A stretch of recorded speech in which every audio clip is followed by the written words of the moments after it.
Undang-undang tentang sumber daya air dan tentang jalan sesungguhnya sudah dinanti oleh banyak orang, banyak stakeholder yang terkait dengan ini itu menanti implementasi undang-undang ini. Tapi sungguh disayangkan sampai dengan sekarang ini implementasinya belum terrealisir atau bisa dibilang belum jelas. Dari kami anggota Komisi 5 bisa berbeda cara pandangnya dengan masyarakat secara umum. Kalau dari kami Komisi 5 sangat tahu sudah sejauh mana persiapan untuk mengimplementasikan dua undang-undang ini. Terlebih setelah mendapatkan penjelasan dari Sekjen Kementerian PUPR bahwa tahapan-tahapan yang sudah dilakukan dan kapan targetnya kami sudah tahu, tapi yang ada di luar sana itu tidak tahu sama sekali. Ya. Namun demikian saya yang sangat bertanggung jawab untuk terlaksananya dua undang-undang ini itu sangat menyayangkan. Mengapa persiapan dan hal-hal yang perlu diambil oleh Kementerian PUPR itu menjadi terlambat semacam ini, seperti ini. Ya, isu penting dalam undang-undang tentang sumber daya air itu ada 4 isu, yaitu tentang pengelolaan sumber daya air, supaya tidak ada monopoli dalam pengelolaan sumber daya air. Pelaksanaannya sampai sekarang ini itu ada monopoli, tidak ada keadilan. Padahal ini sumber daya air merupakan berkah, barokah, dan anugerah yang diberikan oleh Tuhan Maha Kuasa kepada Indonesia. Bukan kepada orang per orang yang sekarang ini mengelola. Artinya bahwa air ini betul-betul harus memberikan hajat hidup orang banyak. Masyarakat secara luas harus bisa menikmati.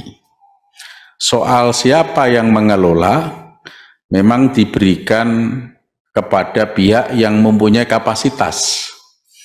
Tetapi siapa yang memanfaatkan air itu adalah rakyat Indonesia. Tapi rakyat Indonesia sungguh tidak bisa menikmati tanpa ada rasa keadilan itu yang terjadi. Harganya sangat mahal, seolah-olah air di bumi Indonesia ini sesuatu yang langka, sesuatu yang sulit untuk didapatkan. Sehingga dia harus mengeluarkan uang yang begitu besar untuk memanfaatkan. Itulah salah satu inspirasi dari anggota DPR RI untuk mengakhiri hal ini. Untuk mengakhiri hal ini. Memang undang-undang ini lahir, inisiasinya dari DPR RI. Bukan dari pemerintah. Tapi kalau pemerintah sudah bersama-sama dengan DPR RI melakukan pembahasan dan menyepakati sampai pengesahan penetapan, mestinya pemerintah harus ikut bertanggung jawab secara moral dan secara konstitusional. Tetapi mengapa undang-undang ini sudah ditetapkan sejak akhir 2019, 4 isu ini belum ada satupun yang terlaksana. Bahkan satu saja di antara 4 belum terlaksana sama sekali.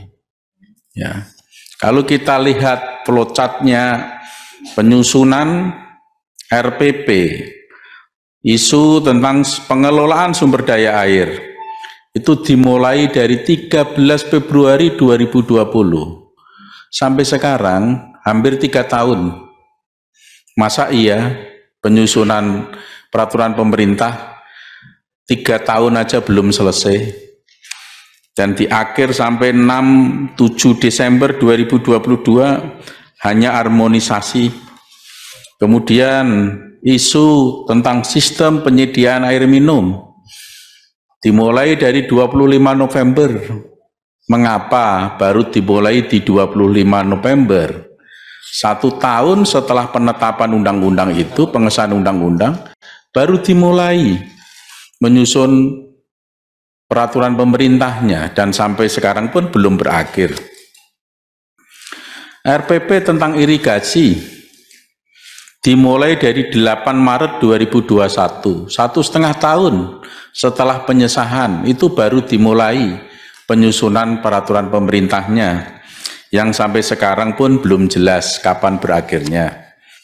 Kemudian tentang sumber air dimulai dari 7 Oktober 2022, hampir 3 tahun, atau sudah 3 tahun memang, pas 3 tahun, baru dimulai penyusunan ini.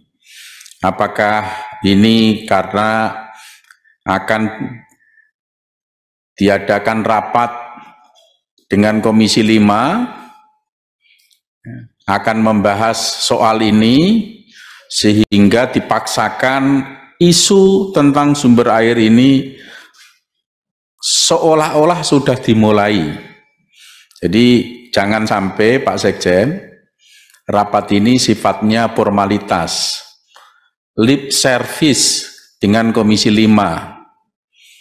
Kami Pak dari Komisi 5 itu tidak perlu dipuaskan oleh Kementerian PUPR. Kalau soal dipuaskan itu saya punya banyak cara Pak dipuaskan. Tapi tidak perlu dipuaskan oleh PUPR dengan cara semacam ini.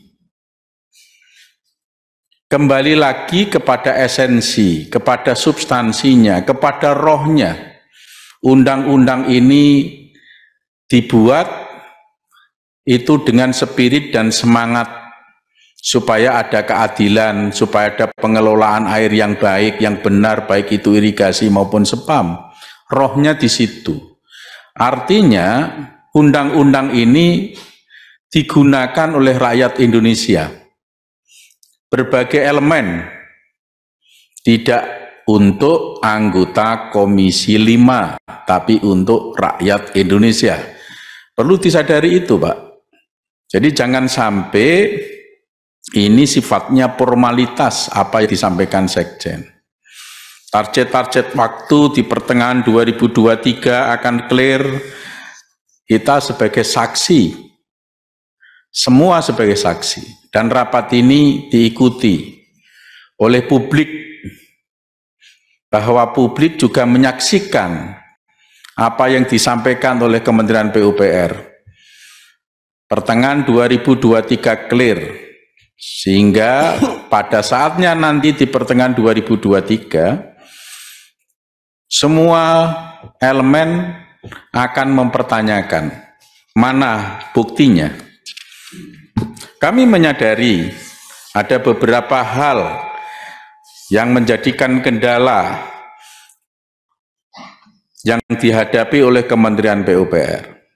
Misalnya, ada usulan dari Kementerian LHK, Kemenko Marves, Kementerian SDM, dan lain sebagainya.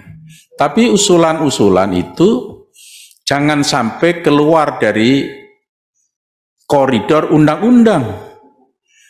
Usulan silahkan menyampaikan usulan, berbagai pihak, bahkan tidak hanya lembaga pemerintah saja. Tetapi usulan ini harus dilihat dalam koridor undang-undang atau tidak. Kalau tidak dalam koridor undang-undang, ya tidak perlu, harus diakomodir, sehingga tidak menghambat realisasi dari peraturan pemerintah.